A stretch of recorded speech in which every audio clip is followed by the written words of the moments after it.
Somebody,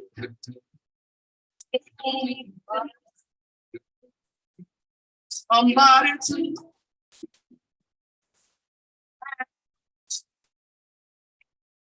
I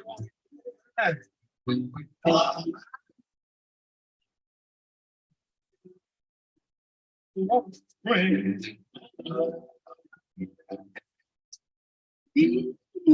I want somebody my love that's loving you. I got I want man.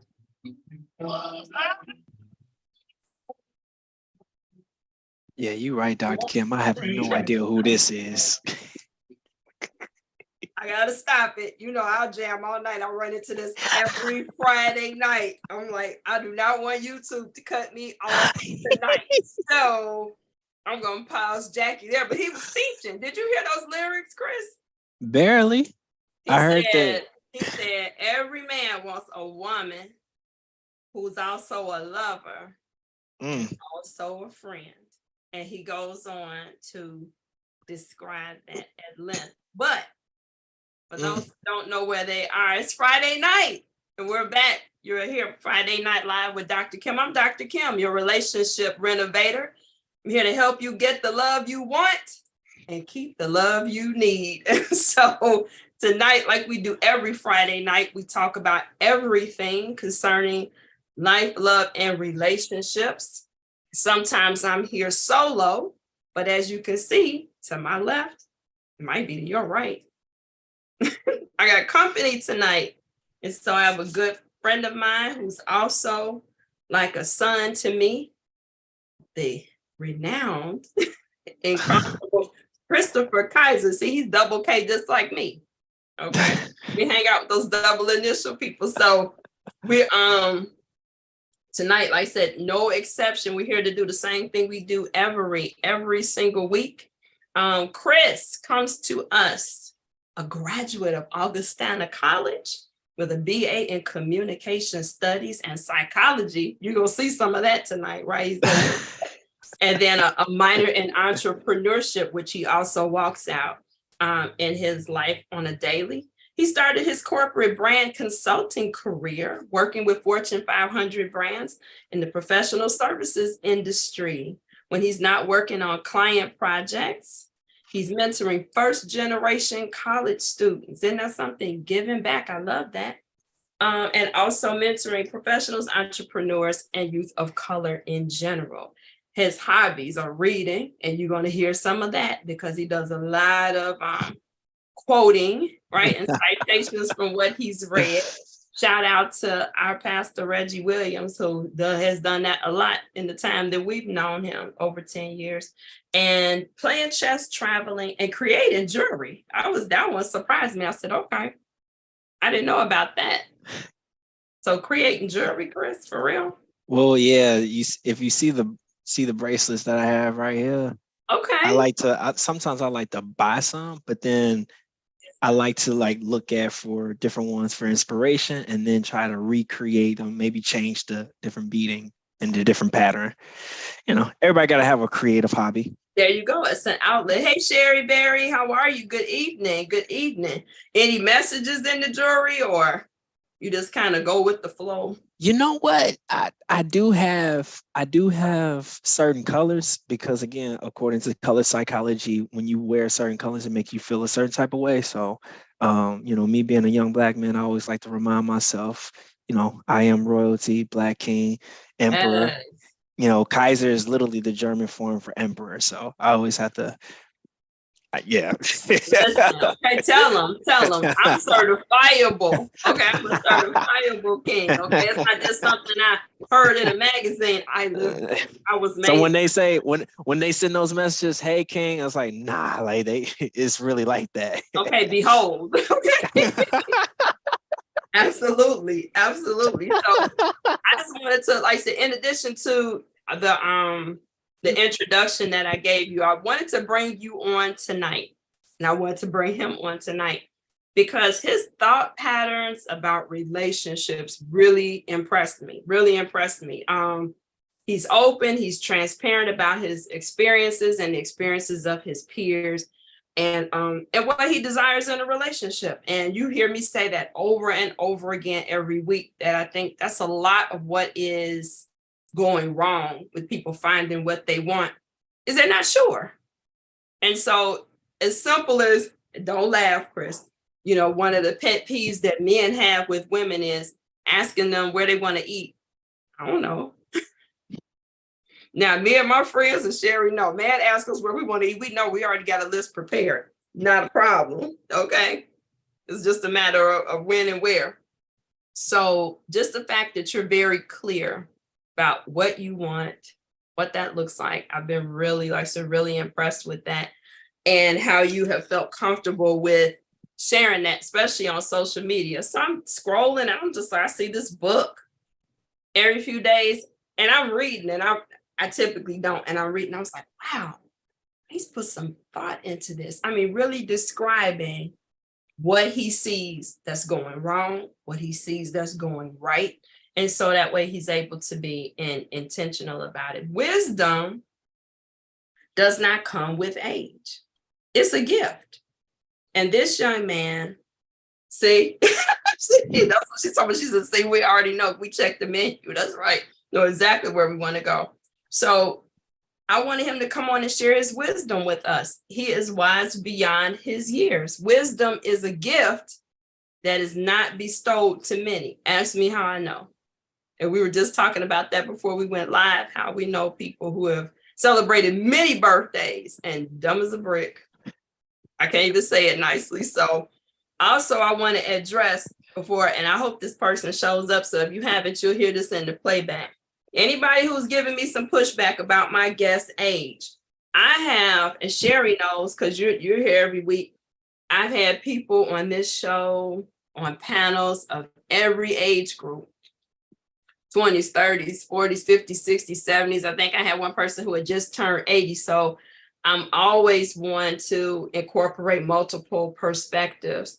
And so the biggest reason why Chris is here tonight is that what I discovered in reading his post and talking to him, surprisingly, that some of the same issues he's seeing in relationships within his peer group are the same ones I'm seeing in mine. People in their 50s and in between, you know, and in between. So I thought, like I said, his perspective would be different. At the end of the week, at the end of the day, every week, you know, we present a lot of things just to think about, food for thought. And so I always encourage you to take the meat, leave the bones, listen to the suggestions, the alternative ways of thinking. And tonight, especially, take this as a window into the soul of your cultural consciousness about relationships so we can make better decisions. We got to start making better decisions. And I started the Complete Suite for this reason. I started Love and Life According to Dr. Kim for this reason, that relationships are the basis of society and culture. And so we have to do better, house by house, block by block, one relationship at a time. So Chris gonna drop some knowledge tonight and give us something to think about. And I respect you, Chris, because you think before you talk. And so I know that anytime, even off the cuff, you've prepared some thoughts about why you're saying what you have to say, and not just spouting off, which is something, again, we've talked about. We see a lot on social media. Just because people have an opportunity to talk, they're just ranting. And what did James Brown used to say? Talking loud and saying nothing. Okay. Right. and you're not one of those people. So we're going to unpack 4 big things tonight. We're going to try and try to keep this within an hour. Okay. Hey, cousin Jackie, how are you? Come on in. Why are you all waiting? You got another minute or so. Please like and share. Like and share. Invite some people. Tonight, my beverage of choice is raspberry Moscato. I know Chris is Oh, probably man. being very healthy over there with his water. I'm sorry if I'm being a bad influence, but I needed a little Moscato for this. What you got, Chris? No, I got my water, and no, I don't Aqua. have the vodka. I don't have the vodka in here this time. Okay, that's for afterward with your cherry pie. Okay, so we're going to talk about the challenges of dating. We're going to talk about the process of dating, and at one point, the lack of one, and the benefits of marriage, especially in a time where people are not too keen on marriage. He has some very interesting perspectives about that. Is there benefits to marriage, and what does that look like for men in particular?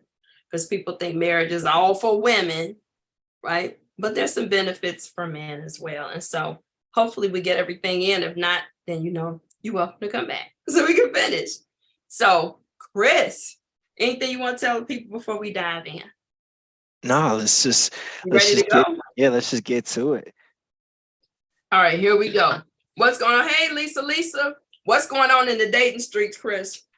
What are some of the challenges and somebody who's near 30ish? What is it looking like out here?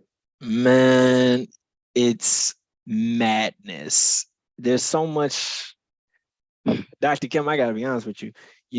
When I was coming up, I've never seen so much social divisiveness before. It's like, don't get me wrong, I've seen divisiveness on the racial level, on the different ethnic levels, but we're talking, gender divisiveness.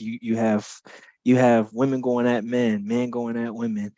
There's no unity, there's no camaraderie, and it's like, that's not, A, I'm not used to that. B, I know that men and women, like, we were legit biologically wired for each other. So the fact that you have what is called, like, gender wars, it's nuts. it's insane. And it's also, it's not healthy, So that's kind of,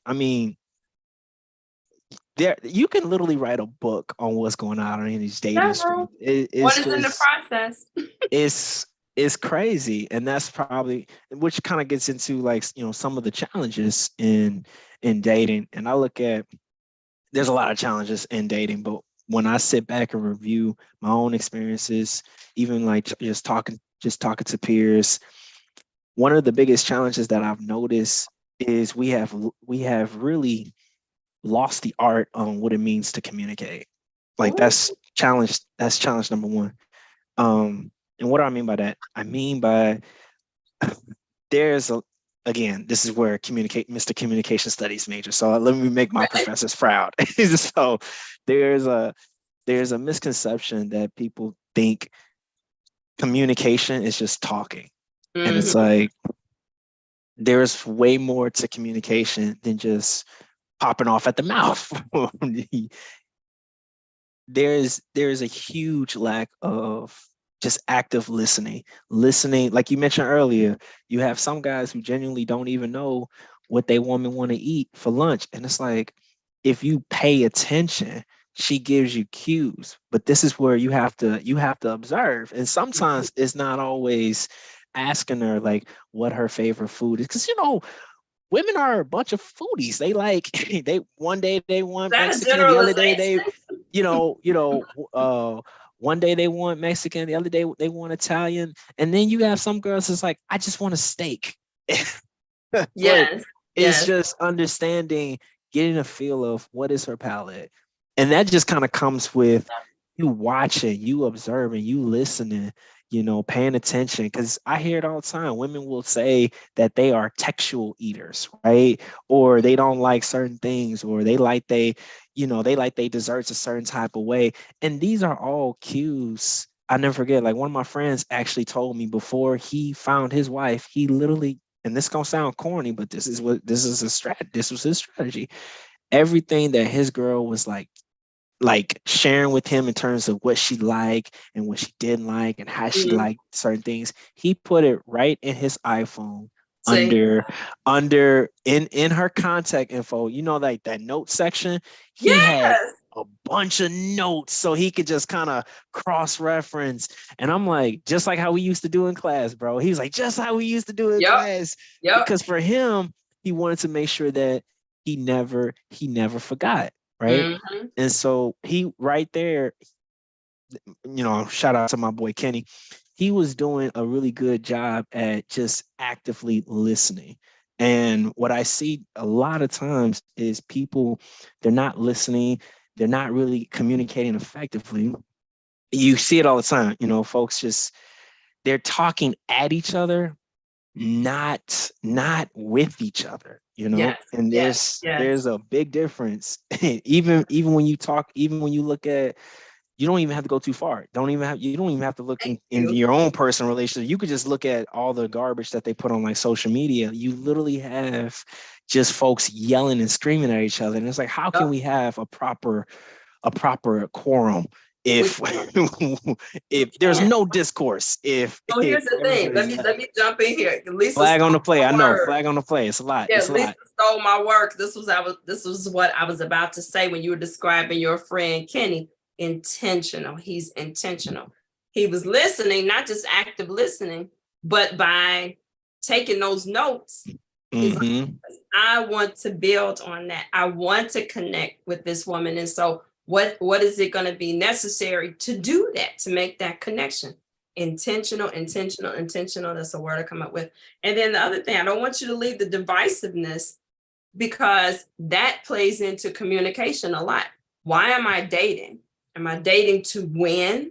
Am I dating to gain something? So Right. that goes into even the answer about food. So I see a lot of these young women who they're trying to figure out their answer about where they want to eat. And I won't just say young women, right? Ratchet. I'll say ratchet women, right? And I'm not a sister hater, but I call out what I see. Women who will choose a place to eat or have to think about a place to eat because they want him to spend a certain amount.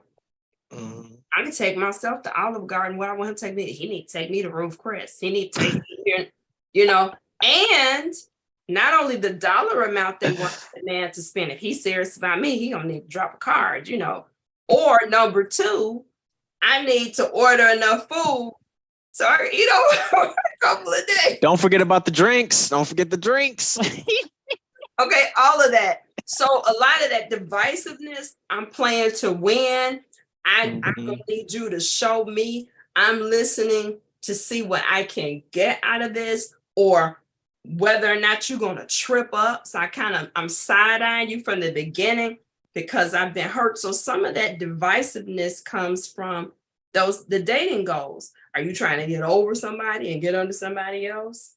Are you still mad? Are you still hurt? So You have a lot of that, especially I see it all the time in my peer group, where it's literally, you're just at this, like, a lot of people actually use the fact of sleeping with strangers as a coping mechanism.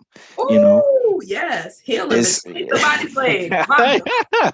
So it's which that adds another layer to the challenges and the complexity of like dating, because now, which kind of brings you to the next challenge, where when it comes to intentions, I think folks really have to go back to the basics and the fundamentals. And I don't know who this applies to, men or women, but to me, I always like to make my intentions clear. I'm a direct communicator, so I'm gonna just come out the gate. If I only see this as like friends with benefits, then I'm going to approach you just like, at least you know what it is. Okay. They ain't no like, we gonna get married. No, I told you what it is, and I like, Or let's see. and I Okay, so asked. do you ever see? Because this is the line that gets me. And by the way, Sherry said, don't forget the people that's trying to feed their kids at home too. He need to give me some food, right? You're not gonna feed my kids so we can go out. I was thinking that too. I was like, Yeah, God say. Anywho, okay. Do you or have you found you and your peers saying a lot of let's just see where it goes. Let's just go with the flow. That means 'Cause it's going that's absolutely like a nowhere. pet peeve. That's like a right, exactly. And then I tell women, if you have to ask, so what are we doing? Absolutely You nothing. already know. Because there's no absolutely intention. nothing. So you would agree that that is a statement that lacks intention. Dr. Kim, it's equivalent to this analogy, right? Imagine you on a ship. You ain't got no captain, you ain't got no compass, no map, no nothing, and you just out here sailing in uncharted waters. Right. Let's just You go in with no the man, flow. you in no man's land. If you just go with those currents, you're gonna end up in destinations that you never wanted. So that's how I look at it. Where anytime I hear, oh, let's just see how it goes, or we'll see, or let's play this by ear, or any of those, it's like no, because I look at it like this. It's also not fair to, play with people's time. Time is a precious asset. And Yep. I've grown up to appreciate to just never play with time. When you come from, growing up in Chicago, you see kids lose their lives. They never get a chance to Yes. experience a full life. So I feel as though it's flat out irresponsible just playing with people's time. If you don't see a future with a woman, I always just let her know that. Or if a woman doesn't know, like, hey, I'm not over my ex, don't get into a new situation. Yes. It's not rocket science. Love ain't hard. Like, it ain't rocket science. It's If not you to make me. it hard, it's hard if you make it hard. So I hear you saying honesty in communication, right? So not just, like you said, talking, but being honest. So being clear about your goals, being clear about what you're ready for, period. I would say in general, as well as with that person. And people Mhm. are willing to do that. Like I said, because you want to keep two on a possible. So let's say where I'm going, or what I'm not willing to do. Amen. Just be straightforward. Especially Right. just saying what I'm ready for. So what is the purpose Exactly. of dating today? What is the purpose of dating from your perspective? And I like how you're very clear about talking about your personal experience and then saying kind of globally what you see, Mhm. out in the world. So for you, what is the purpose of dating in general? Well, I look at dating as it's really a means to an end. It's really a process to get to a particular like end goal. And from my perspective, the end goal is simple. You want a woman that you can build a life with, that you can create family legacy with, that you can build, generational wealth with. That's it. You want a woman who can have you want a woman who you can she's going to be an excellent mother to your children. But guess what? Like, the mind of a woman, she's going to raise your children, not her body, right? So that's all part of the legacy. That's all part of the legacy component. But it starts with dating. Like, dating is the vetting process. It's the selection process. And that's how I looked at it. Yeah, for your forever partner. I remember telling my kids that they would get tired of me saying this every summer. I would make them watch Maury Povich. Oh my! Every It's summer, so I would say, you it's so gotta watch funny. Maury Povich. Why? I grew up on that show. Jerry Springer, Maury Povich, All of them. Steve All of them. Wilkos, But particularly Divorce Maury Court. Povich, because there was always the paternity cases on there. Mhm. So my point to them was, what always happens when they had these 3 or 4 guys sitting on the panel? Which one do they want to be the father? They always want the guy that's in school, the guy that's in business. He's got a plan for his life. So the lesson for me always was, choose that guy in the beginning.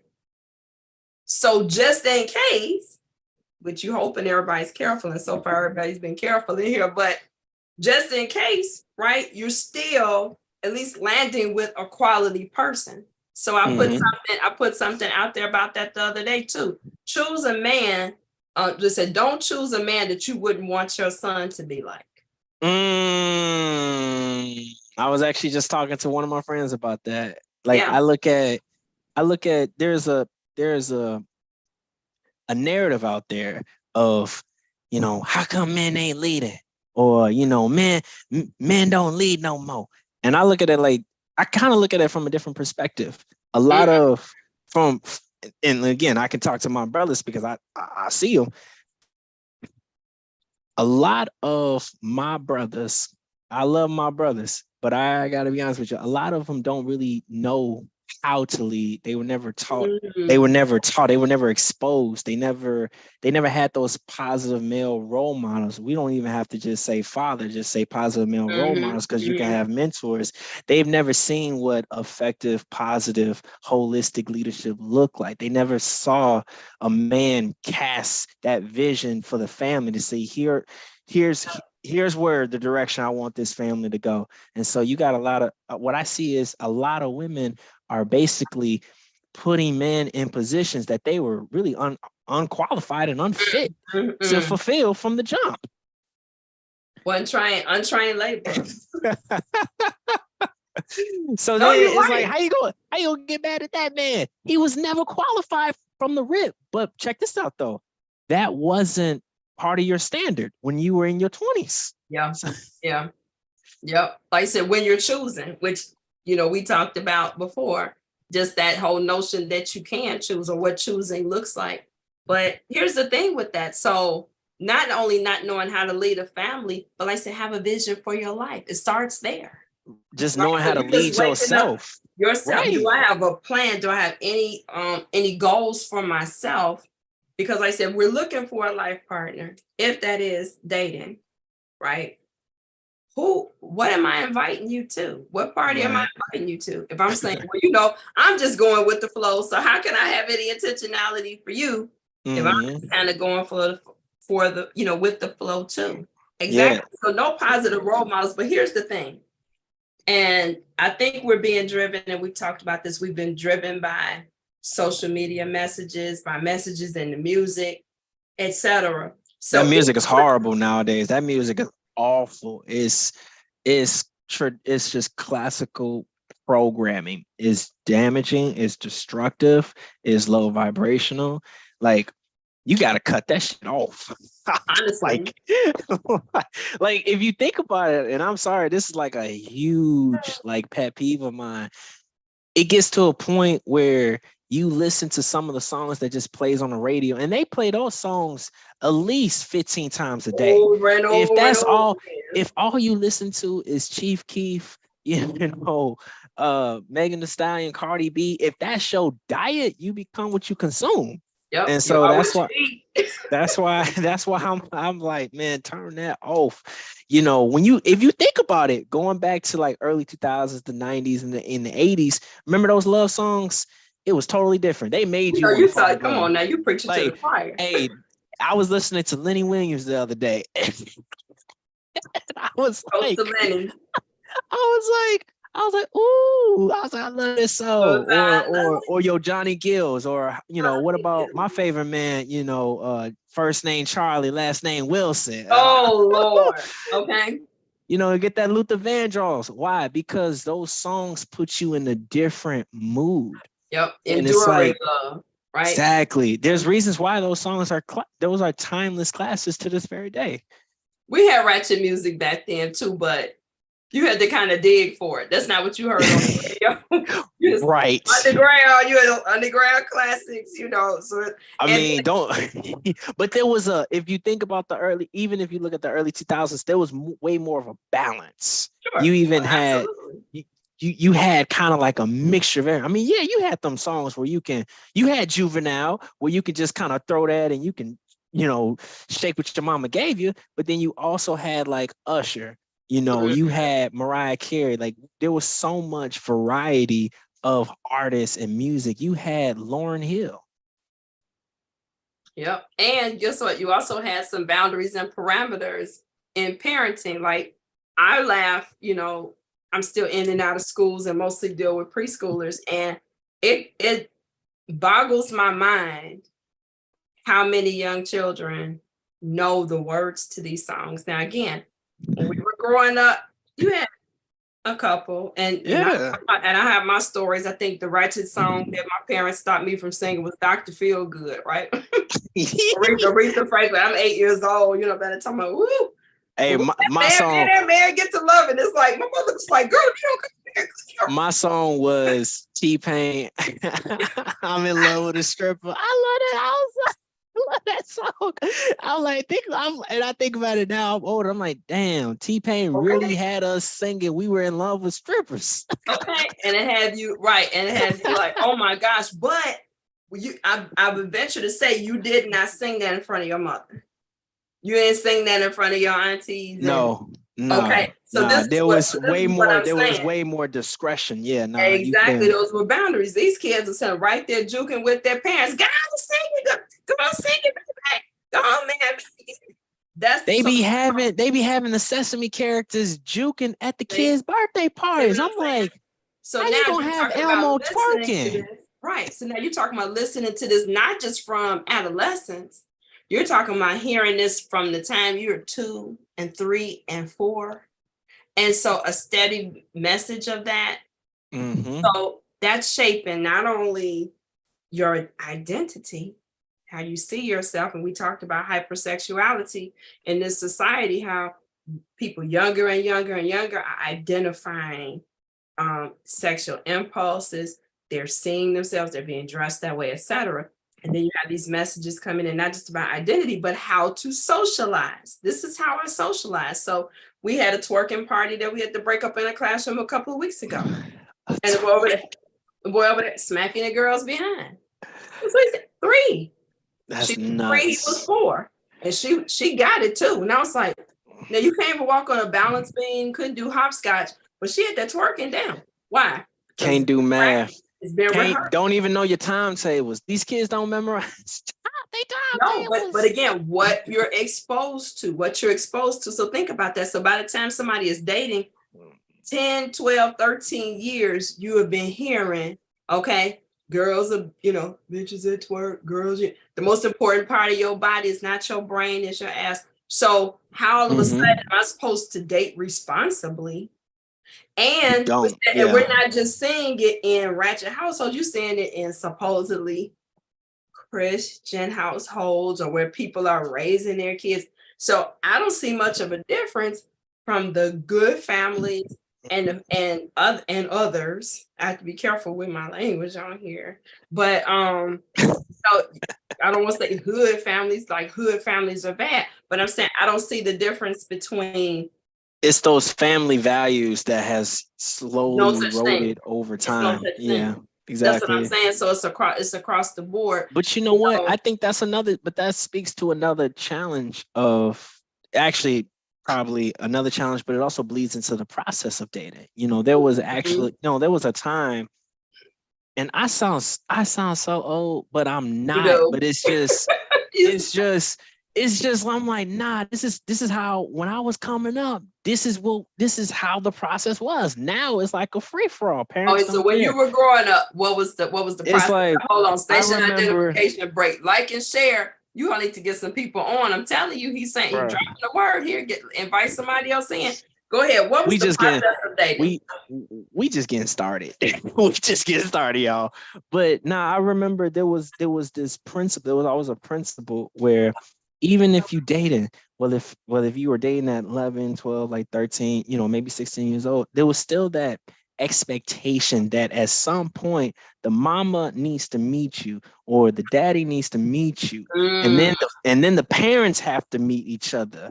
You know what I'm saying? If y'all gonna keep this thing continuing, the parents should get to if you're gonna be dating my daughter, I would like to know who the parents of this said daughter. You know what I'm saying? So I want to know the parents. So we was cool with it. We as teenagers, we're like, okay, you know what I'm saying? Because back then there was an like, understanding. There was I was really like, like mama, like mom, I really like her. And then it's like, well, what do you like about her? It's like, well, I like about this. I like we would just go on and on and on and on. And then mom would be like, okay, well, you know what I'm saying? Like, I'll volunteer to chaperone or see if her mama, see her mama want to do A, B, and C. And I'm like, that's how things really used to be. And it ain't like the parents used to embarrass us. They used to just literally just chill in the back. You know what I'm saying? At least I want to make eye contact. And then they also kind of want to know who this is, because It did figure in who is their family. Okay, so it's like, okay, yeah, that's a good family. They're straight, or Right. I don't know, but what do you like about this girl? Because that family is a little. So then I'm going to monitor that, because we do also know that if you press young people, they're gonna want to do the opposite. So if you say no, they're gonna find a way to make it happen. So it's like, let me ride this out and monitor it closely. But so some of that decision making was driven by the village, right? Who you choose. Yep. And so they kind of kept your standards up a Yep. little bit higher, right? Even though there was ways around that, because maybe this is the person you bring around your family, but it's somebody else that you're seeing on the other side of the park. But at least most of your time was accounted for, and you were concerned about that. So then what else about the process? So you met the parents. That was something that was different then. What else was different then? Well, there was also, I mean, part of the process, and now this is where I talk about myself, but it's like part of the process was, it was just real simple. You saw, if you saw that cute girl in class, and it's just like, man, whether she was the finest girl in the school, or you just like, man, I just like the fact that she sat down next to me, or she was the new girl in class, and I was showing her, like, it was way more innocent, but the intentions were way more pure. Even though we were super young, right? It was still that genuine boy meets girl type of story. And it was always like, hey, I think you're really cool. We should hang out. We should do homework together. You know what I'm saying? Oh. And I know, right? But that's how things, that used to be the norm. It was never transactional, Oh, what do you was, mean by transactional? what you see nowadays is exactly what it sounds like. You have both men and women, especially in my peer group. You have folks genuinely believe that, okay, well, I'm only dating you, and if I'm going to date you, if I'm going to take you out on a first date, I need an exchange, like, give me some booty after this. It's like, well, Depending on where I take you. It's like, this ain't, again, transactional. Whereas if you were genuinely interested in just getting to know the woman, first of all, it's dangerous to hook up with someone after the first date. You don't know this person, like, and you going home with them. That's no bueno. There's a lot of reasons why that's a bad idea. But here's the thing: a lot of, especially young girls, they don't even realize the dangers of that. But then the thing that's even the most alarming, the parents don't even know where these girls be at half of the time. So you got girls leaving the crib at midnight, 1, 3, 4 in the morning, sometimes coming back into the crib. Parents out at that time? Dr. Kim, I have dropped girls off myself at those late hours. And I'm like, you sure? You cool? And it's like, yeah, my mama don't care.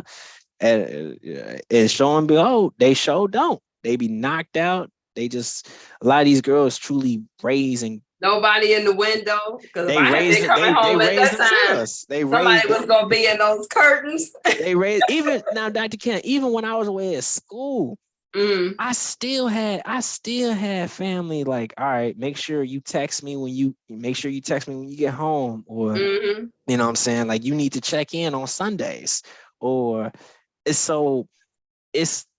but all of this to say is that was all part of the process. That was all part of the process of, like, dating. You started out, you didn't have to talk about, oh, well, what are your intentions? Like, what are your intentions with me? Like, it was the norm that the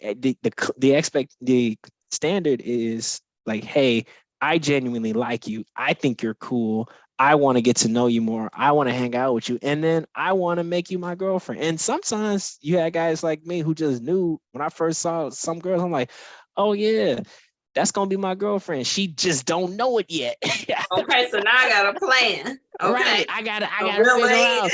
And then, I don't know if the men could relate to this, but as guys, we always used to like dap each other up because we're like, okay, bro, I see you. You know, that's the ultimate black man compliment. It's like, I see you. Okay. They see, you know, You the say the guys, brothers don't, but isn't it for a different reason? So it might have been man, before it was about getting the girl, and now it's like about getting the girl. man. Now is, I mean, now they just throw them to the homies. If we just being honest, it's like, all right, I'm done with this. I'm done with her. I'm done Pass with it on. Shorty. And then, you know, Ooh, we're gonna pass it on to the shorty. You got some dudes have passed their girls on to their daddies, granddaddies, uncles. You man, let me stop. dear God. No, we're here to tell the truth. Told you all, you better invite somebody in here so we do it. Like and share, like and share, like and share. Oh my God, today.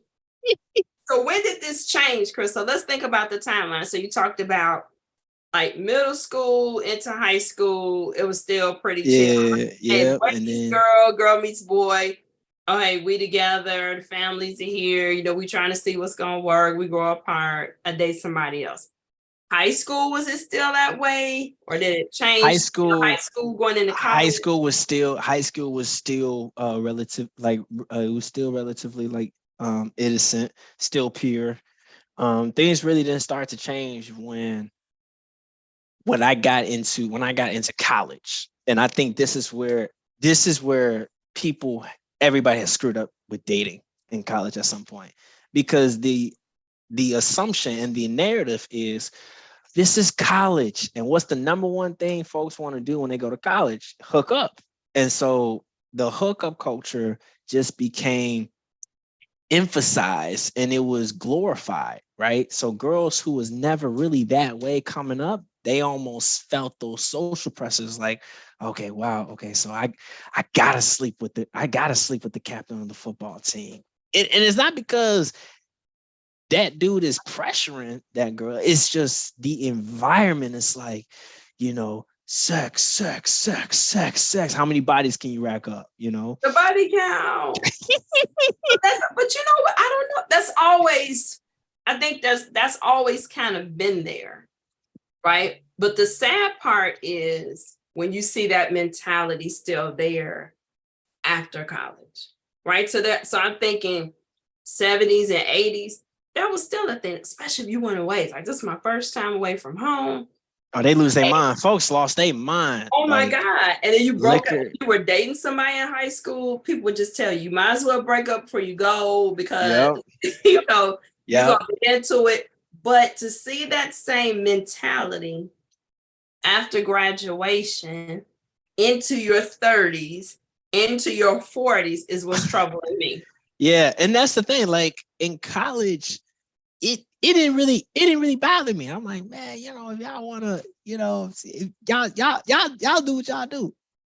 I was doing it too. The only difference was I wasn't trying to smash all the sorority sisters and then have my homies smash the same girls that I did. I'm like, that's just nasty. That's nasty as hell. But you had folks doing that. Like you had girls genuinely skipping out on their biology exams so they could, get a whole train ran on them by the basketball team. Like these are Christ today. Planned trains. These are and that was actually part of, I'll never forget when I went away to school, that is what they had to do to pledge in some places. And you know, it's like, now that is where I'm like, no bueno, like no bueno, because again, it goes back to the STDs, like the HIV. It kind of goes back to the like truly being safe. I mean, you literally had, and again, what about your mental?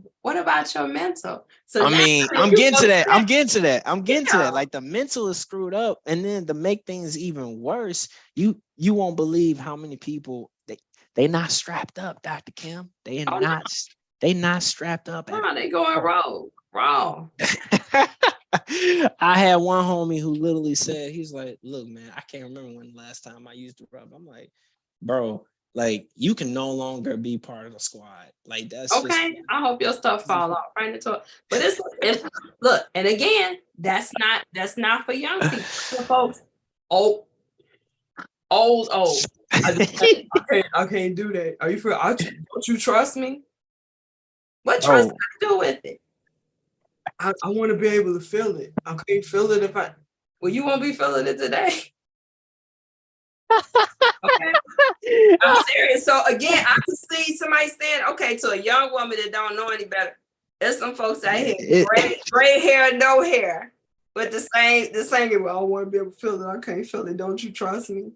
Then you get in our age group. Where's my people at? And they're like, you go get pregnant. The menopause, can't make a baby.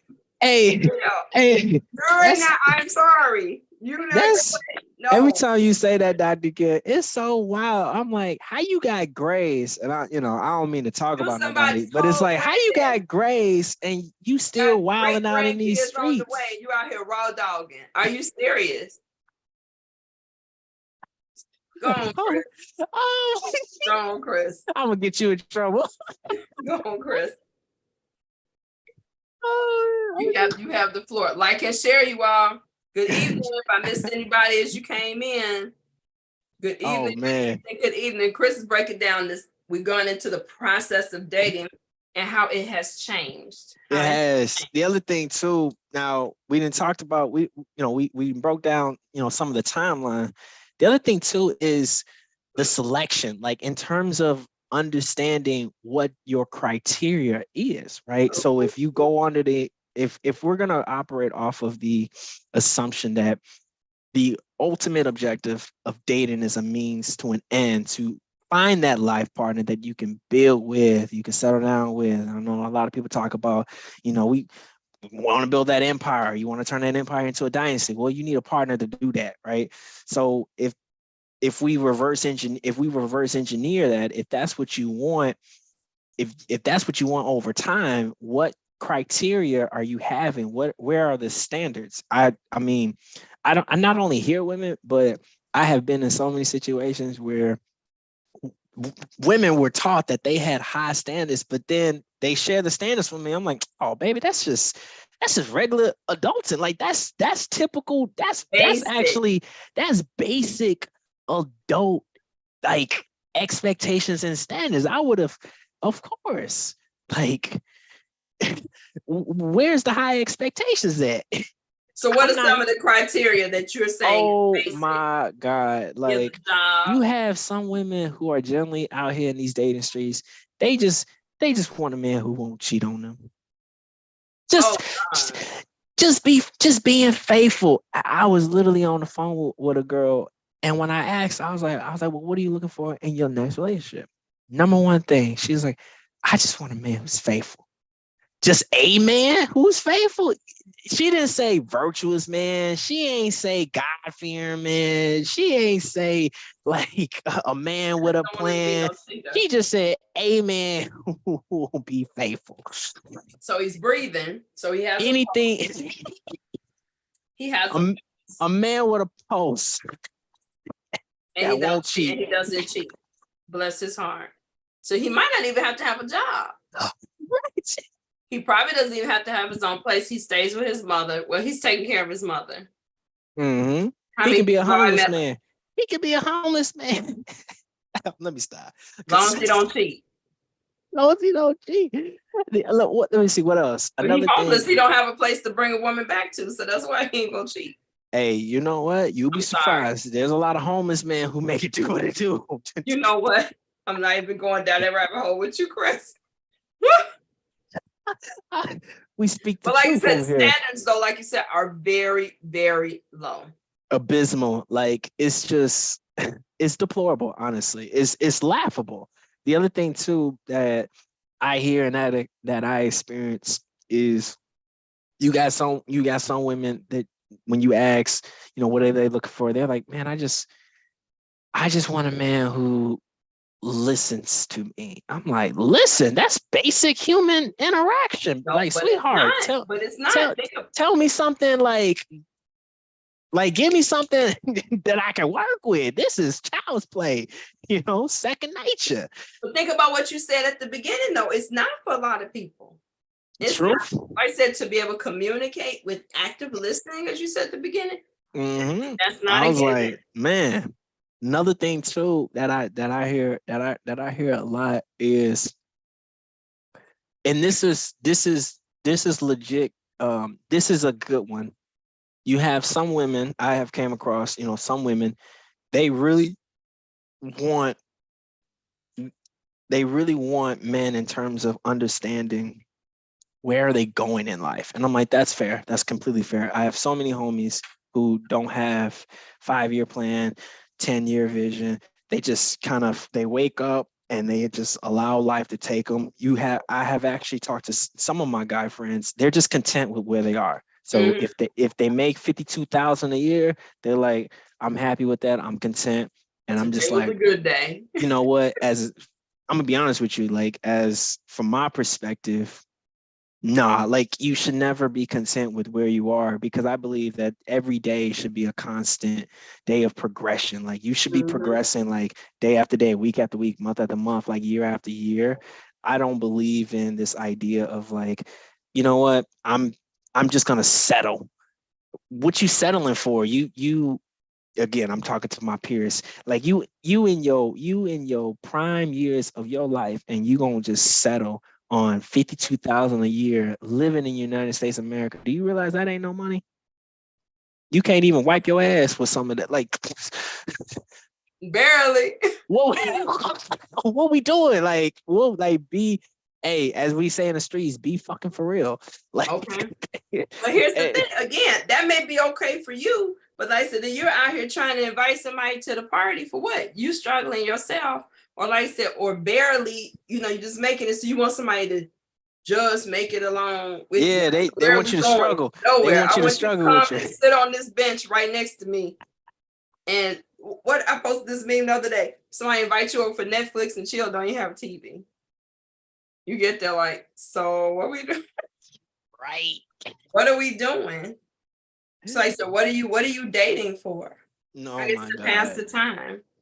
No, that's fair. No, that's fair. So it's all of these, again, from my perspective, these are all basic things. Well, this is what I was raised. This is what I was taught. I was like, of course, as a man, you always supposed to have a plan. You're supposed to have a plan for your life. You always, you're supposed to have a plan for your family. You always supposed to have a plan, and you're supposed to have contingency plans just in case some goes south to plan A. You got plan B, but then you need to have plan C, D, E, and F. Like, this is part of, I'm like, this is part of manhood from my perspective. But you have so many women, they have never really experienced that. So they just asking for, it's like, I'm just asking for the bare minimum. Give me the minimum package, and I will be a happy camper for the next 10 years. But then you have some guys too, and then there's this narrative out there that when a man thinks like that, that's simping, right? He want to take care of a woman. He wants to settle down and have a family and provide and all of this and make this woman happy. He's a simp, and it's like, wow. Yeah, those. So I'm saying, I think you have some guys who are like, man, I do want a life better than maybe what I've seen or what I've experienced, but I don't want to lose my street cred. I don't want my guys looking at me like I'm crazy because I done sold out to have this better life with this. Man, let me tell you something. We're going to move to marriage in a minute, but I'm saying that it's like, wow, that sounds like a good guy. That's a simp. That's wild. And I never really understood that, because I look at it from a perspective of, no man would, especially no brother, if Denzel was talking to you, you wouldn't call Denzel a simp. And he's been with the same woman for like ever. Morris Chestnut. Like, there are so many outstanding, Samuel L. Jackson. Like, there are so many brothers who they're not just celebrities, but they have been cultural influences. Yeah. Even when you look at LeBron James, like LeBron and Savannah, they've been locked in since high school. What is you talking about? That man's a billionaire. Of course I want his life. Yeah. But I'm just saying, that's what I've seen out here, that guys have said that, man, please, it's not, about that. And likewise, women who have said, you know what, I really want family and to raise my kids. Maybe I'm not this boss chick, who's looking to I've heard that too. Who's and it's like, girl, all you want to do is stay home and raise some kids. Like you said, I believe that we were wired for certain things, and there's still, men were meant to build and women were made to create. And you put those two things together, I like and that. things work. And so part of that creativity is creating and raising children, forming humans. And so to tell a woman that if you want to do that, that's not worthy or worthwhile, what you want to just go have some man's baby, what you want to just raise kids for, there's so much more you could be doing with your life. And I tell that story a lot. That was my biggest desire. I want to have 4 kids and a husband. That's it. Now, I've gone to school. I got all these degrees hanging on the wall because it's like, well, you need an education. Yeah, Right? Just I've in heard case. that too. Thank Some you, women mommy and feel, daddy. Right? But when yeah, men meet me, they think, oh, wow, so she's, she got 2 businesses. She's doing this. My happiest times, okay, is when I had a man to take care of and a man to take care of me. That's all I've you, ever wanted. That's all I've ever wanted. And you I know, thought that's a good life. that's a great point, because I actually I don't have a lot of female friends like that, but I've came across a few where they felt almost this societal social pressure of like, oh my, like I gotta start a business, or like I gotta be this boss chick. But truth be told, it almost killed them, because they wasn't wired for the stress of operating their own business, or doing this or doing that. And it's just like I take joy in like raising raising a family. That's all they ever wanted. And so you have girls who are being pressured and shamed from, it's like, no, this is what I want to do, which to me, it kind of goes back to having those conversations with your partner. And I think that's the biggest loony issue that we're seeing with the dating. You got way too many people who are way too way too easily influenced from society. Yep. I mean, like social media, and it's like, the hell with all that. Like, you have to do with what makes sense based on the dynamics of your relationship. Get off Instagram, like get off TikTok, like stop, because these are a bunch of strangers who are talking on a Saturday next. Like, they don't know the dynamics of the relationship. There are so many combinations that could work. Like, you could have two highly achieving entrepreneurs, and like they could make the relationship work. But then you have other dynamics where, nope, he's the builder, but she stays at the home and hold down the fort, and it works. But then you also have another dynamic where, nope, she is the builder and he's the one at the crib holding down the fort, raising the kid. He don't mind being a stay-at-home husband. Folks are out here lying, Chris, is what I'm telling you. It's a whole lot of lying. People will get out here and they will say one thing and they'll log up and do something else. Oh, I'm not trying to do this. I'm not trying to do it. I ain't holding it down, no man. I'm out here and got a man under the table or behind her somewhere. As soon as she log up that camera, what you say, baby?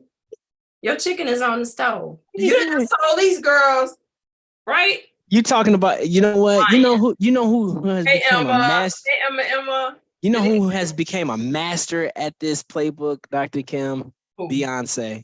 If you remember when she dropped Single Ladies, all that single lady music, that is a single woman's anthem. But then at the end, she goes home to her husband, makes him dinner all day long.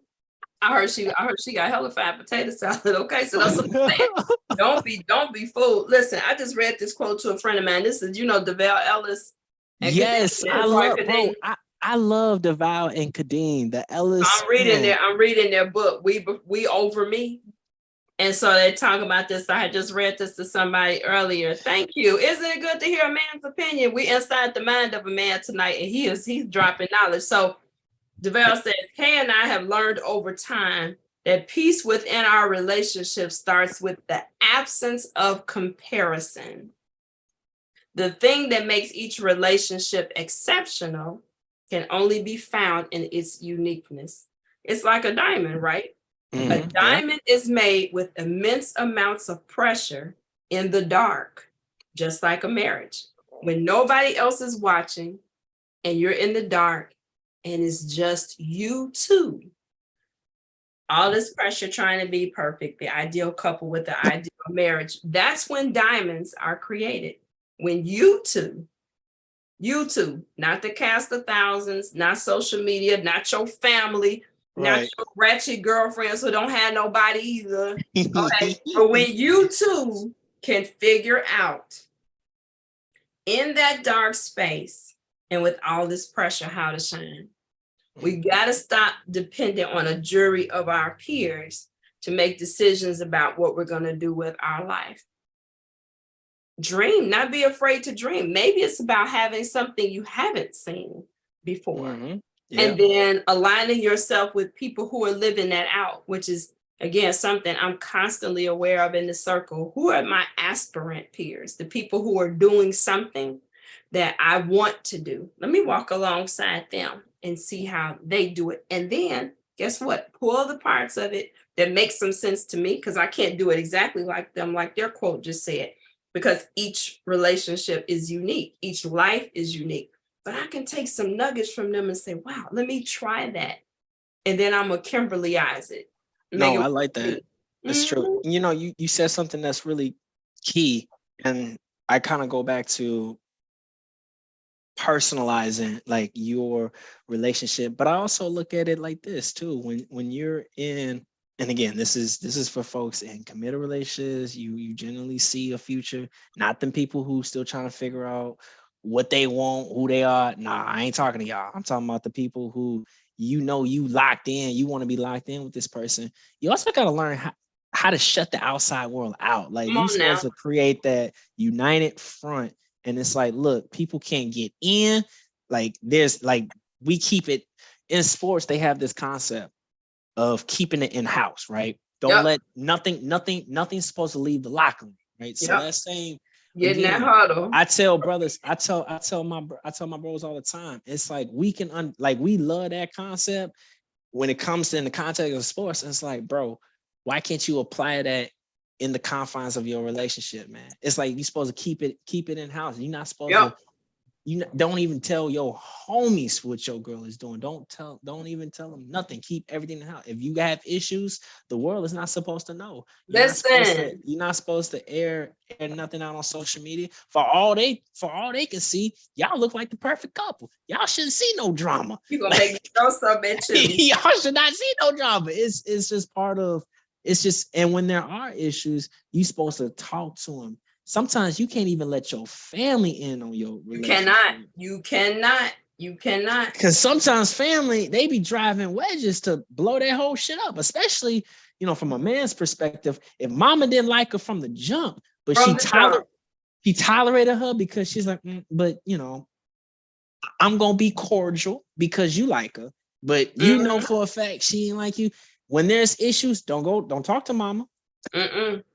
Yo, say, I told you. No, I knew that girl wasn't no good. And then you got some mamas, Dr. Kim. I've seen some mamas. They'll try to work behind the scenes and try to bring the exes that they really wanted. Yep, and then they try to plant the seeds and be like, see, like I told you, this girl won't woo woo woo woo. You need to go holler at Ashley. I heard Ashley doing amazing things. And then now, and again, like from a man's perspective, it's like, well, that's mama, right? That's my mama. Like my mama, like loves me and woo. Like mama wouldn't steer me wrong. Like most men would be like, my mama wouldn't steer me wrong. But then at the same time, mama playing foul. Okay, she can't, because like you said, they have an invested interest. And here's the other thing. Even if your family advises you correctly, even if your family prays with you and say, you know, we're going to pray about that. Wow, I'm really concerned. They won't forget that argument. See, you'll make up and move on. We're kids that make up.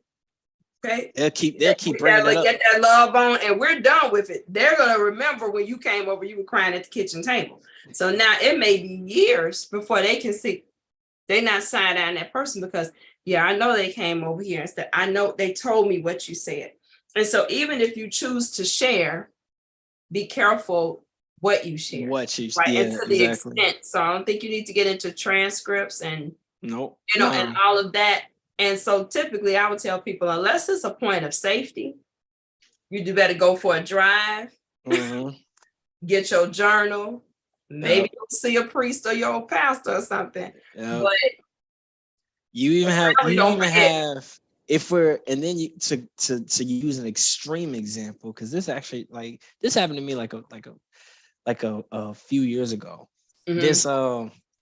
This this one girl who I was talking to now, she's been trying to like shoot her shot at me for like years, Dr. Kim. And I was like, all right, like I'm, we Years. talking, we conversing, we doing our thing or whatever.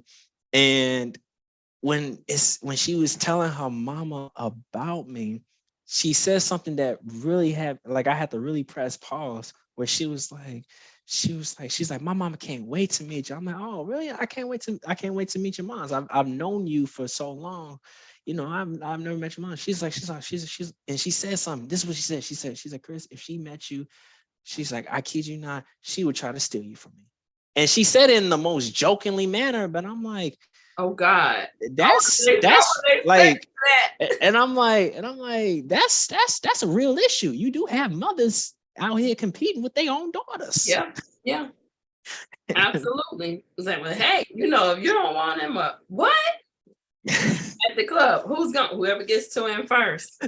Ooh, gosh.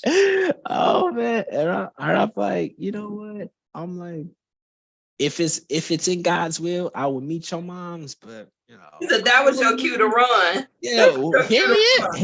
I'm like, I don't know, mama. And Like, I'm just like, SpongeBob, I'm out.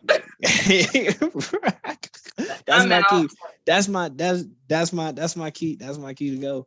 But that's kind of, again, it's like, there's so many challenges, and it's hard to even unpack all of them within an hour. But then when we look at the process, people really don't have a selection process. They don't have, criteria, and we don't even have to do that much level of reflection. You can just kind of just look outside and just be like, some people are genuinely winging it. They're literally just winging it. It's like, well, I'm just kind of going with the flow wherever this takes me. That's saying that's a trigger for me. I can't do that one. What about marriage? So what is the benefit of getting married? So many people are just kind of down on marriage, even though the statistics that I shared a couple of weeks ago is that marriage is on the rise actually since the pandemic. More folks are jumping the broom. More folks are pairing up. And so for those of you who are looking for an officiant, I do weddings too. So if you're looking to jump that broom, let me know. I love seeing two people together. That's the Noah's Ark anointing I have. I like to see people in twos. But it's a beautiful thing. It's a beautiful thing. So why would somebody want to get married out, considering we talked about the challenges in the dating streets, and we do see still that there's a sizable number of people that end up divorced? Why would somebody want to get married? So in order to answer that question, I feel like we have to kind of like remind ourselves of like the whole premise of marriage, like and I look at it just strictly from, a spiritual perspective. It's like, I've learned that marriage was really designed to bring just two individuals to come together to form like one life, right? So there are things like, for example,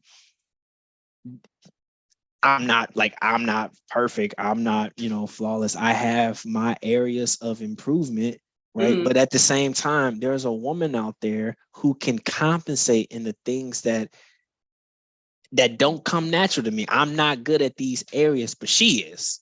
That's where that lifelong partnership comes into play. But check this out. The same areas that she struggles in, that's where I come in, help her grow and nurture. But then we're supposed to do this thing together in lockstep. And there's supposed to be this evolution over time. That's why when you think of the whole premise of vows, the vows were really designed to like never ever be broken. It's like eternal promises you make. So there's that line where it says "till death do us part." That shit was for real. Like, so wait a minute, not the death of the relationship, not the death of, because some people play that. It means like till the relationship dies out. Not physical death. No, it's like it was literally designed like when you go back and try to understand and unpack, the origins of vows, people created vows with the expectation of like, look, I'm going through this process of marriage with you. We gonna be together till the wheels fall off. Literally. Forgive Literally. forgive Literally. me, there's you got dogs in the background, but Oh but my God, here we go. Here we go. I was waiting on it. Hey, Cass, you gonna come in. We already finished. Casanova says that, Chris, I want you to address this. Casanova says there's really no benefits for a man, especially if he has resources. Nevertheless, our mission as a couple is to bring kids into this world as a family. No to one of us passes on, death do us part. It should be physical death, but I'm telling you, I've seen some people negotiate that and say that's antiquated. It means until the death of the relationship. So what is he saying? So let's talk about the benefits. Yeah, he said there's no benefits for a man, especially if he has resources. Yeah, that's actually, that's really oxymoronic because you're saying that there's no benefits from a man's perspective who has like resources of marriage, while at the same time, you understand the importance of legacy, passing down like your name. You cannot create generational family continuity without marriage. Like, point me to a family in human history that was successful at building generational wealth. Pick any of the wealthiest families in the world. They don't exist because they stayed married, like generation after generation and generation. And then the thing is, this is where the Black community like really suffers. Kind of like what you said what you said the other night, Dr. Kim. We're too individualistic. We're too focused on self. We're not thinking in terms of the collective. What's best for the collective? Everything is about me, what I need. Can I get this? Everybody's focused on what they can take, from one another. It's not about looking at nation building. And when you think about nation building, like this ain't even a debate. Like, you need to be married. I don't know if the brother has financial advisors. Even financial advisors will tell you there's economic benefits for a man to be married. You got tax write-offs. You have, don't even get me started on the household income. Whereas when you look at the average household income for Black families, it's abysmal. Whereas when you look at white families, when you look at even like Hispanic families, when you look at other ethnicities, it's like we wonder why other cultures and communities are doing better than us and doing so much well. Even though they came to the States, they may have nothing. They had nothing. They had nothing but the clothes on their back, but they got here with their families, and then boom, all of a sudden they own a bunch of shit. So it's like, because they understood continuity, they understand keeping the family together. But at the end of the day, they also understood the importance of, you can't do this alone. Men cannot build generational, like you can't build generational alone, bro. You can't. Statistics all over the place. We don't even have to. Married men make more money. And right. First of all, you can keep more money because the cost of divorce is high. Not just, but you know what? There's another benefit. Part of it. Hold on, Chris. Let me get this point out. Not just the legal part, but being able to sustain 2 and 3 households. So this man let's just say he is making some decent money now. I'm paying child support here, and if you're a good dad, okay, you going above that. Child support is basic.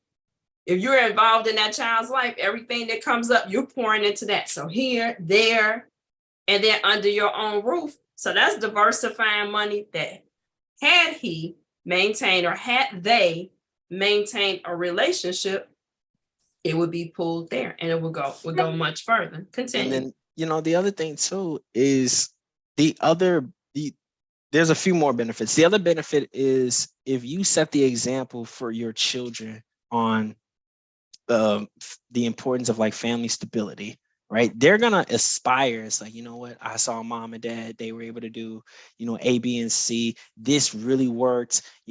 like my dad was the mastermind, but my mom was the facilitator and made this whole thing work, keep the family together. And guess what? They're gonna want to aspire and go out and find themselves a life partner. But then that partner, you bring them into the family and see now you're building, like we talked about the other day. It's like back in the day, families didn't create empires by themselves. They also almost blended the families together. So if I found, let's say I meet this young lady and we get married, I'm not just marrying her, but I'm marrying into her family. And if I have resources, she has resources. Guess what? Like my family has resources, her family has resources, but we come together, two families come together. See, now we're consolidating resources. And that's the part that in the Black community, we do not understand. Like I told you, we choose that partners aspect. based on how we feel. We're not basing it on common goals,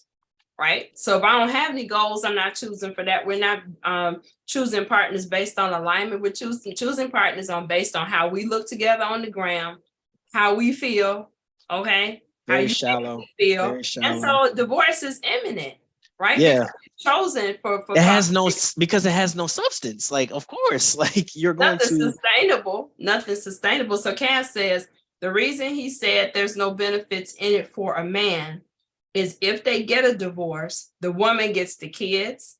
First of all, the man don't want the kids. Let's continue on. what man is fighting to keep his kids? And the only reason why he's gonna fight to keep his kids is so he don't have to pay child support. Oh, okay. Anyway, and he can get the new chick to raise them. Don't get me started. Anyway, so he said they get a divorce, the woman gets the kids, then he has to pay child support. Okay, that's notwithstanding. But guess what? That is not the case. I know many women personally who are paying child support and alimony because they out earn their husbands. Yeah, because spousal support. Yeah. Yep. And it's like, you got to keep me in the style I become accustomed. I wasn't living in this 5-bedroom house until I married her. So why should I have to go to the projects? Why should I have to get Section 8? Because we're not married anymore. So it's not a given that only men pay the price for divorce. Women who, like I said, MBAs, I know them, doctorates, that's my circle. Yeah. Have been left and have to pay. Actually, everybody's even the roaches.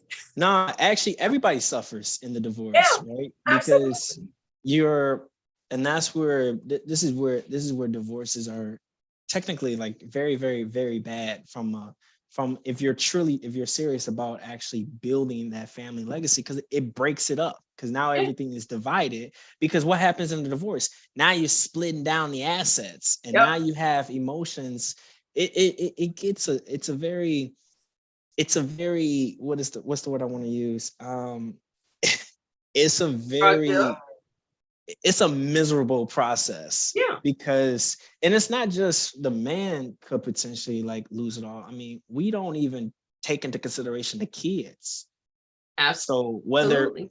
So whether if it was infidelity or whether if it was, domestic violence, folks don't even thinking about, okay, now you've introduced trauma to your own children, because maybe they watch mommy and daddy go back and forth, now they're discouraged of like, I don't want that. Like, and I'm saying that that's dysfunctional. It's like, that's dysfunctional as hell. And then that whole mindset gets passed down from one generation to another generation. Yep. Then next thing you know, we on these podcasts trying to figure out where do we go wrong? You went wrong because you were never focused on the legacy component. You chose lust over legacy, and that's what folks are doing these days.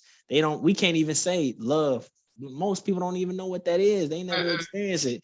You have folks, I see people all down my timeline talking about I wish I can experience what it means to be loved unconditionally. Sweetheart, you have to give love unconditionally before you can receive it. How you gonna expect to get love and you can't reciprocate? We ain't finna go back. We ain't finna go down that route. But it's true. The benefit I was going to where have you seen that? Because people will say, right, if I give to this person, You talked about at the beginning, divisiveness. People are afraid to give. They're afraid to be vulnerable because I don't want to get taken advantage of. I've seen people get taken advantage of. Love is a risk. Let's just put that out there. Love is a risk. It's The part of trick it life. is life is a risk, but love is definitely a risk. And the trick of it is finding somebody worth gambling on. And that's the thing. Like the last benefit I really wanted to touch on, and there's a lot of data and neuroscience out there that actually proves when you hear the studies out there that shows that technically men benefit a lot from marriages from a health perspective. I'm like, bro, you live longer. So Live longer, if you're talking better about health. Mhm. if you're talking about family legacy, building generational wealth, see, what if you can add an extra 20, 30 years to your life expectancy? Mhm. Now you can really live to watch your great grandchildren grow up. All Like of so Yeah. there's a lot of health benefits. mental health, physical health improve, All of it. ability all of to it. earn, usually men who are upwardly mobile. And what happens And when your women in their physical 20s. health deteriorates? Like You ain't making that, no money. that woman is gonna be right there helping you. And I see it all the time. You know, Yep. my father, even my pops, when I look at the how valuable his wife is, when he was going through his challenges, his wife is the one that got him up in shape. He used to love, let me tell you something, man. My daddy used to love him some Pepsi. And it was that was his drink. He didn't drink beer. He wasn't an alcohol He was a man. But Pepsi holiday. that Pepsi was his thing. It was such a big deal. Nobody in the house was allowed to touch his Pepsi. That man could have 2-3 cases of Pepsi in the crib. It didn't matter. Don't touch that man's Pepsi. But then over time, when those health issues really started to kick in, it was, he went to the doctor. He hears the doctor, but his wife was like, Brian, you gonna need to cut bop bop bop bop. And he's like, all right, baby. Got rid of the Pepsi. And then as more health issues accrued, he changed his whole diet. This is a man who grew up in Chicago Heights his whole life. So he's a Chicago man, and we know what the Chicago diet is. Okay. Harold's chicken. Harold's Harold chicken, fries. Italian You know what beef. I'm saying? Yeah. He So changed. Tahitian treat. I thought you were gonna say Tahitian treat because that's straight Chicago, but Hey, he changed, but he had to change. He changed all that, but it took the influence of his wife. And I mean, the way his wife was militant, making sure that nope, you ain't going nowhere. You just had your gallbladder removed. You just like this just happened. You ain't doing so this. the I'm gonna accountability, make the sure care, that's your life, that's your lifelong accountability partner. I got another story. My uncle, one of my uncles actually got into, a really bad car accident, and by the grace of God, it was just, and this is literally where God comes into play. A pedestrian came out of nowhere and just just pried the door handle and got him out of the car because the car was flipped over. The car was flipped over. And if you know the rule of thumb, when that car is flipped over, you got into an accident, you got to get the hell out of there because that thing is going to quickly. Yep. And so he was saved by a pedestrian, and his wife came in like a super hero, like the ultimate hero. She was his nurse. She was his nurse, but more importantly, she was his advocate because she is a nurse. She made sure that the doctors didn't kill him, because we know that in medical, we know that there's a lot of data. Doctors don't believe Black people when we tell them like, no, like something's wrong with my body. I'm in pain. Yes. He was making sure that the doctors didn't kill him. And he told me actually a few years ago that had his wife had not been there, he most certainly believe he would have died that day. He would have been dead. And I feel like we would His have, voice as a when he couldn't family, speak up for himself. My I feel God, like as a family, we would have been making funeral arrangements. And that's See? one of my favorite no artists. doubt, no So doubt. it's kind of blasphemous to kind of say there's no benefits. It's more like just because you haven't experienced the benefits of marriage from a man's perspective, we need to stop making these sweeping generalizations saying that there is We have no to. benefits, because that's just not true. Now that may be true in your experience, but as we both know, there's relative truth and then there's absolute truth. We keep passing on this narrative of like there's no benefits from a man as absolute truth. We think that shit is close to gravity. No, it's not. It's only true to specific people and to some of those experiences. And then So- if you have to look back to, like I said, how you chose most of those marriages, not all, that diminished like that, people chose for faulty reasons in the first place. They chose like Exactly. for looks, they chose for the turn on, they chose for what they thought were going to be the benefits, and Yep. it ended up turning on them. And it's like at the end of the day, like you're saying, when you want somebody like that, it's not the movie star. Again, I'm not saying that you don't want to choose somebody that you're attracted to, but it has to be character. And it has to be what? Again, thinking about what are my aims for marriage? Now, if it's just one long date, which is what I think a lot of people date for, they just think, oh, I'm really cool with this person, so now we can be together every day. Or my favorite phrase, are we vibing? What the fuck is vibing? Yeah. Like, Well, like I said, vibes run out real bad. Vibrations are not continual, right? Kat said in closing, you can't go into a relationship looking for bad things to happen. Absolutely. You're dooming it before it can even start. Love is what you make it.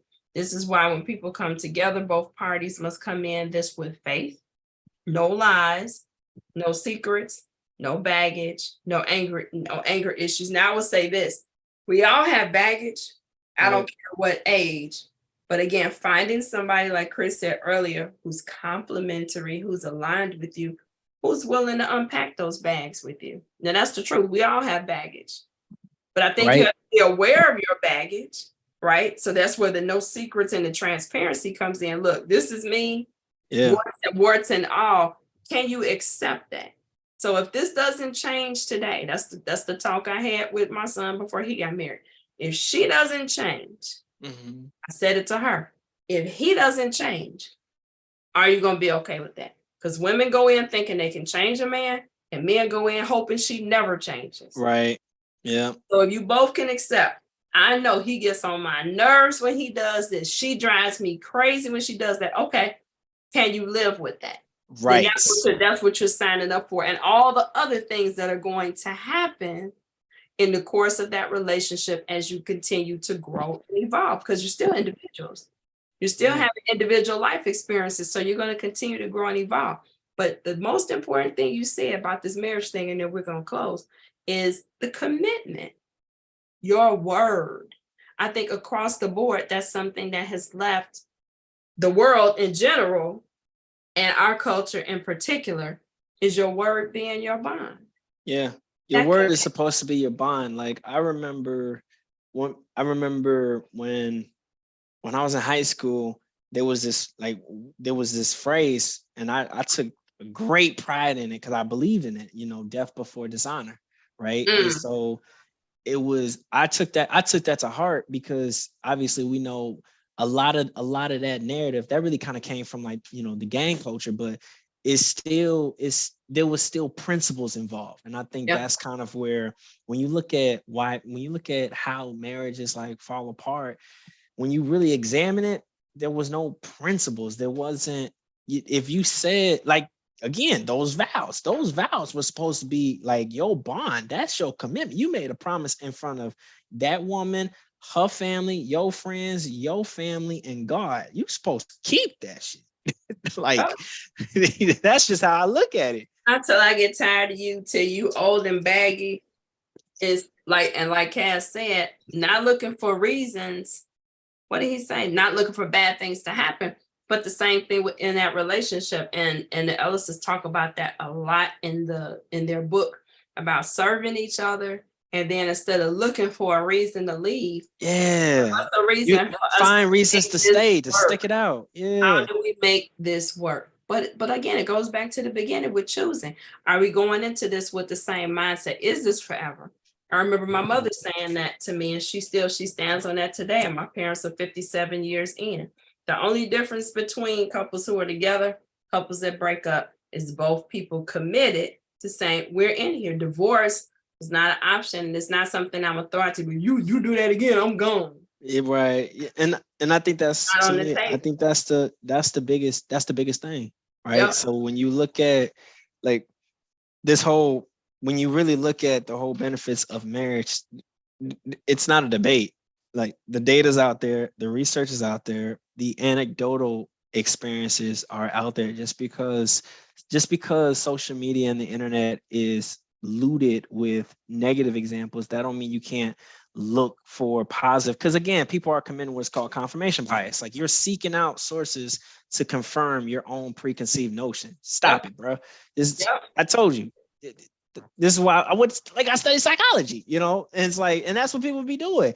And so they be thinking, they're like, well, see, and I'm like, bruh, if I punched in Google the opposite, I'm gonna find a shit ton of It's tons. articles saying the exact same thing to contradict your argument. It's like, that's just how, like, that's how I look at marriage. I've always looked at marriage as you want to find that partner that you can grow, like you can build with, but you can also grow with, like, over time. And to me, that's part of the journey of life. I don't understand how people expect to live a fulfilling, prosperous, and purpose-driven life without having someone to share the ups, the downs, the struggles. Because let me tell you something, you gonna want somebody in the battlefield. When you on the top of the mountain, you gonna want somebody in the trenches with you. And then the other thing, you hear the other aspects of many successful men who have built their careers, they made their money, but when they sit back and when they chill in a nice, big, fancy homes, they look around, but they don't have nobody to share with. And I think that's one of the most saddest things in life to experience. It's like you have accomplished everything society could have, like, and you black in America, and you have surpassed, you've beaten the odds on every statistical category, but you don't have nobody to share with. You don't have kids to come home. Like, you don't have that woman to turn that house into a home. Like, yeah, you can hire security, but you ain't got that woman to create safety. Like, that's like purgatory. To me, that's purgatory. Like, Billy D said that, I want to say around about 1975, success is nothing without the one you love to share it with. Didn't he say that, y'all? Right. Old schoolers help me out. And you're right. But it's about choosing, again, the right person. About choosing the right person. How are you choosing? There it is. Because I will see many men in that space, when they've made it, they want the trophy wife. So I've made it. This is what success should look like. A little bit different for the guys who started from the bottom and worked their way up and had that woman who was right behind them up the chain. But sometimes the brothers will make that wrong call, and it's okay. We make this pretty picture. And she got in on the gravy train. And there's women that do that. You know, so I figure if you chose like that, you get what you get. Yeah, I mean, at that point, you sabotage yourself, because you wanted the trophy. You wanted the trophy wife. You had kids with her, and then you wonder why, she's screwing you over, or she's trying to, like, leave you for another man with even. So all my time is up. Yeah, I'm gonna get it. Make sure at least I stay 10 years so I can get and your social. Okay, I want it all. So I'm just saying, you have people out here who are scheming. So we want to be, if you don't have your word, absolutely, your word needs to be something. So going back to the beginning, let's wrap it up, Chris. So going back to the beginning, your word with dating, right? Your word with the process of dating. And your Mhm. word with marriage, it all starts, like I said, with your word, but it starts internally. So where are you coming from as an individual? So what's your parting thoughts inside the mind of a man? What's your parting thoughts about all of this? What do you want the audience to think about? I think we have to go. I think we have to go back to what I like to consider the fundamentals of just human interactions, human relationships, and that just goes back to living a life of intentionality. If you want that partner that you can really build, that you want to grow with, then you're gonna have to rearrange lifestyle. You're gonna have to make different choices. You're gonna have to maybe drop different social groups, friend groups. Hell, yeah, some of y'all might need to stop subscribing to these podcasts and these Come YouTube on, channels. not this one though. Like, like, You like stay right here. you gonna have to you gonna have to change your whole The paradigm diet. shift Yep. and just be, because when we think about, a lot of times people think they can date intentionally, but it's holistic. It's like everything works together. You have to live a complete life of intentionality. Yes. And I think we just have to kind of like get back. We have to get back to that. We have to get back to that as humans, but we have to get back to that as people. Black folks are notorious for being like individualistic. And so we're making decisions selfishly. Some of these decisions don't even really benefit not even us, because it's way too much toxicity and negativity running around here. But we have to start thinking about like, okay, if I make this decision, how is that going to impact my future children who have yet to be born? Or how is that going to impact, my wife or my partner who I say I love? You know what I'm saying? So I think we have to really think before we move. Absolutely. So delayed gratification sounds like a lot of it, right? Yeah. Choose legacy. Choose legacy over lust. Legacy over lust. Put that on a Legacy. t-shirt. Oh, we need a t-shirt. Bumper stickers too. Absolutely. Inside the mind of a man. Aren't you all intrigued? Now here, like I said, a young man speaking wisdom. He's not saying all of the things that we are seeing out here, like the social media and the songs. It's really an old school way of thinking. And I think, like I said, we need to get back to that. Like you said, what happens tomorrow instead of YOLO, right? And it's actually not that you only live once, you only die once, you live every day. So you need to think about what you're doing every day, like you're saying, it's going to affect tomorrow. And think about, like I said, the big picture. So why am I dating? If you know why you're dating, probably going to choose people differently. Being clear in your communication about dating. If you in the smash and dash phase, say that. I'm just trying to smash and dash. I just need a friend with a little benefit on the side. But if you are seeking marriage, being honest about that, I want to be married. I want a commitment. So you're not across the board, you're not wasting anybody's time. And we can stop all the roadkill behind us, lives and hearts that are being destroyed because of lies or bad communication. Choose differently. If you want something different, you got to do something different. So be thoughtful about your choices, what you're listening to, who you're around, and who you entertain. You don't have the responsibility who approaches you, but you do have the responsibility to make the choice of who you invest time and energy in. And so that's in marriage, that's before marriage, and that's even on a Friday night with Dr. Kim. I hope you all share. I hope you all share this good conversation. Go back to the beginning if you missed the beginning, because like I said, he dropped some nuggets throughout, and I appreciate Chris agreeing to spend some time with this old lady on a Friday night. Yeah. Dr. Kim, before we close out, I want to share a few resources. You gonna pass the basket?